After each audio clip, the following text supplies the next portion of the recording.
Hello and welcome to World Talks on TVP World with me, Ashim Kumar. As war in the Middle East disrupts global energy flows, Europe faces rising prices, supply uncertainty and renewed geopolitical risks.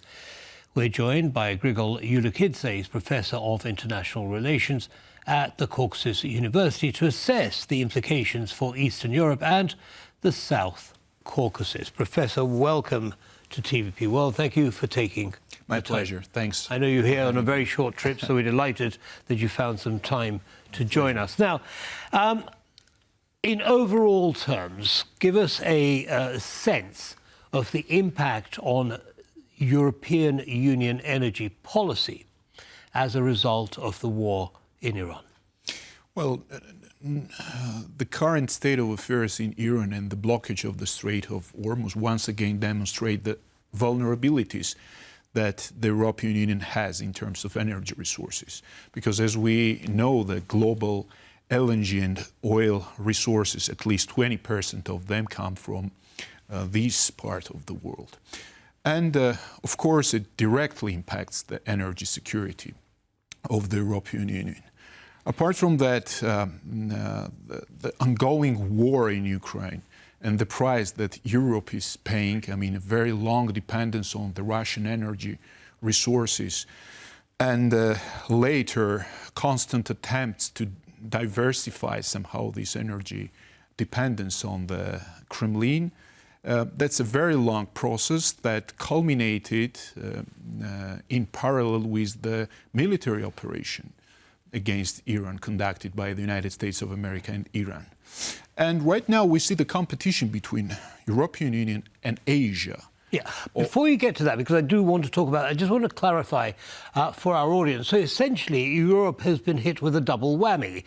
First of all, diversifying away from Russian energy sources, and now, because of the blockage of the Strait of Hormuz, through which something like 80 or 90% of the world's energy flows, Europe's facing another issue. Now, you mentioned the use of alternative energy supplies. What is realistic? I mean, nuclear power plants take decades to complete. What can Europe do? Sure, the European Union needs immediate solutions. In this regard, comes to our mind the South Caucasus corridor, but in terms of its capabilities and resources, the South Caucasus is not able to replace this massive supply of gas and oil, despite the growing cooperation between Baku and Brussels. As for the nuclear power stations and generally speaking, nuclear energy takes decades, as you have mentioned, and the European Union needs solutions immediately because, yes, right now is March, but time passes very quickly.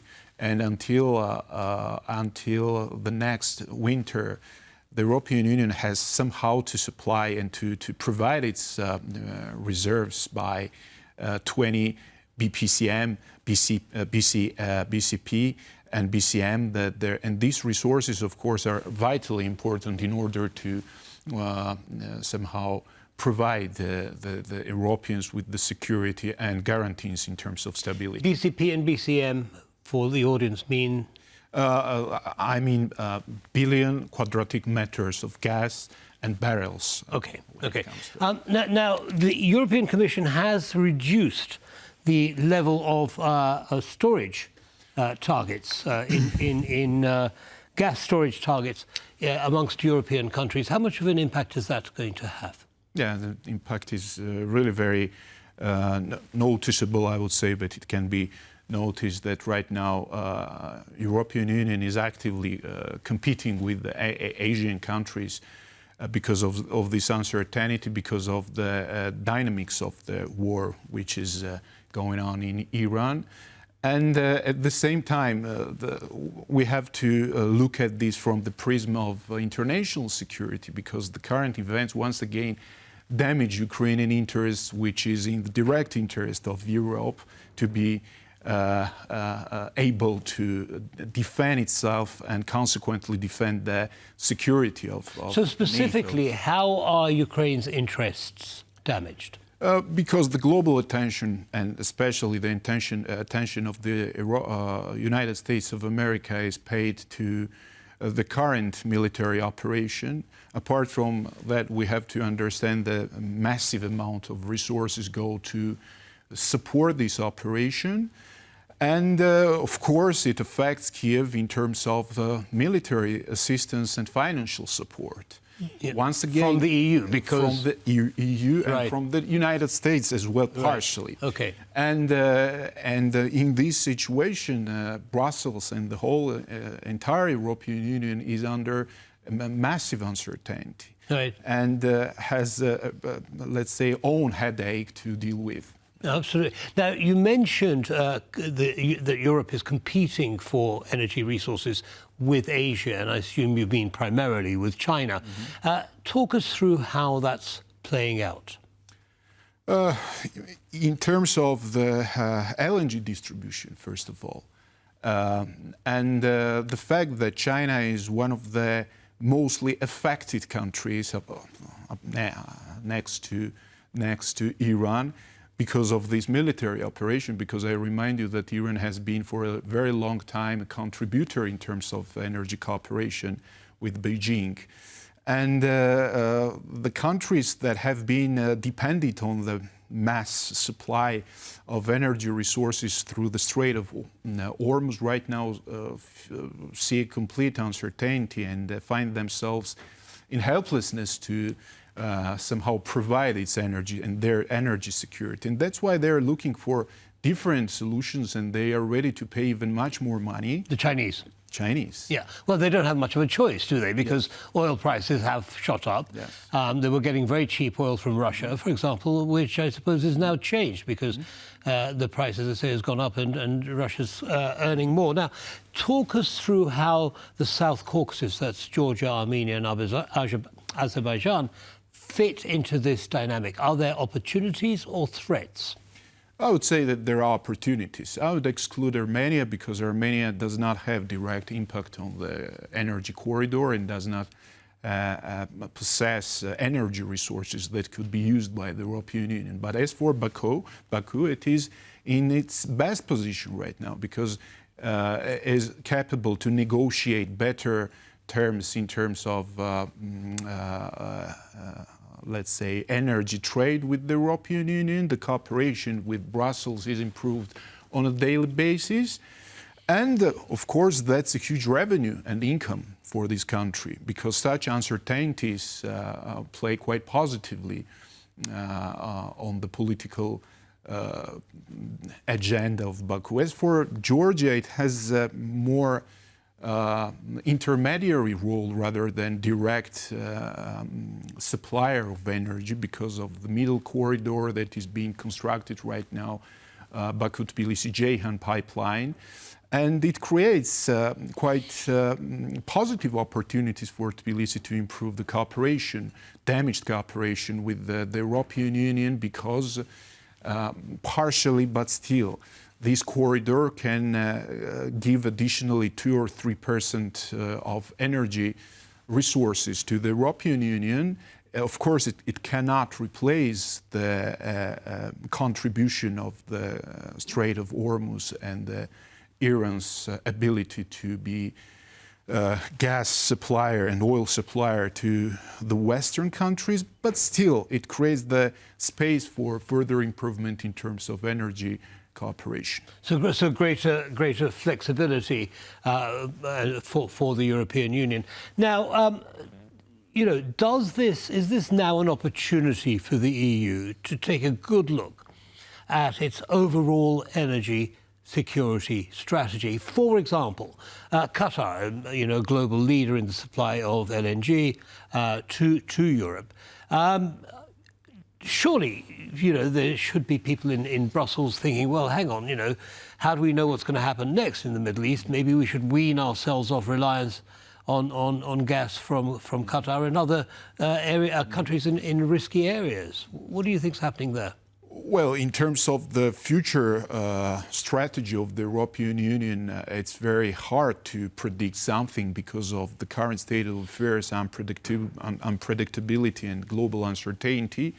And also we have to understand that there is no total consensus within the European Union in regard to the energy security issue. But once again, European politicians started to understand that energy security is that important as the security related to the potential aggressions that arise from the eastern countries, I mean, in this case, Russia.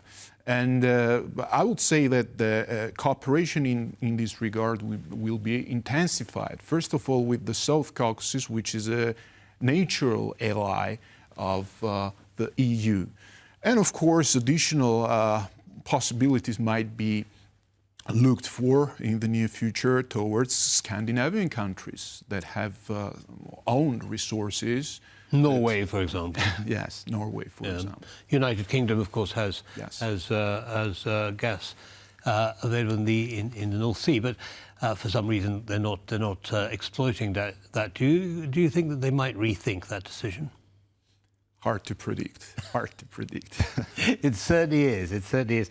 Okay, so in terms of coming back to the South Caucasus, now Russia very much considers those three countries part of its backyard. It's not going to be particularly happy if suddenly you're involved with supplying the European Union and further undermining Russian leverage against the EU. How can the South Caucasus protect against such Russian influence? I would divide South Caucasus into two parts. Azerbaijan, which is protected by Turkey and its military possibilities as well, and the energy resources that Baku possesses.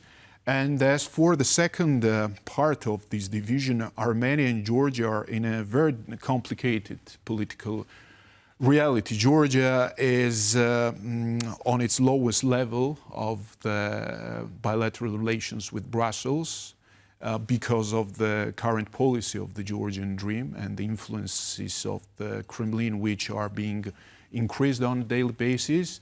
And as for Armenia, Armenia is going towards the West. The Pashinyan's government is extremely pro-Western because of the various combinations, lost war over Karabakh and aggressive policy from Kremlin, and it was the only option for Pashinyan's government to choose this pro-Western orientation. But we have to understand one thing, unless Georgia remains under the growing Russian influence, and Russia has no intention to let Georgia free and let Georgia leave its sphere of influence, Armenia's capabilities and possibility and even perspectives to become the member of the European Union or escape the Russian clause is extremely low and almost impossible, I would say. That's why Russia still holds the keys of control over these two countries and divides Caucasus into two parts. Right, understood. Now, in terms of, you mentioned Russia again and its capabilities now when it comes to waging war in Ukraine. Clearly, the rising oil prices are going to kind of help it financially. But strategically, how do you see the success or otherwise of its strategy in Ukraine? The strategy of the Russian Federation? Yeah. You're asking me about the military strategy? Yeah, I mean, essentially, well, the military, but also the political strategy. What is it trying to do? Russia currently quite well understands that is not able to fully complete its tasks to change the government and occupy the bigger part of Ukraine. And its military advance, of course, is very slow at very high cost, financial, military, and economic cost, I mean. And apart from that, we have to understand that the main task of the Russian Federation, amid this uncertainty, global uncertainty, is how to create the buffer zone between the European Union and between its real spheres of influence in order to get strong again and, rebuild and test the vulnerabilities of the eastern flank. And NATO. Professor Julukhidze, thank you so much for sharing your time. I know it's been Pleasure. very sharp for you, very tight for you today. Yes, great to see you again. Thanks a lot. Thank you. And that brings us to the end of this episode of World Talks. Don't go away, lots more coming up. Goodbye.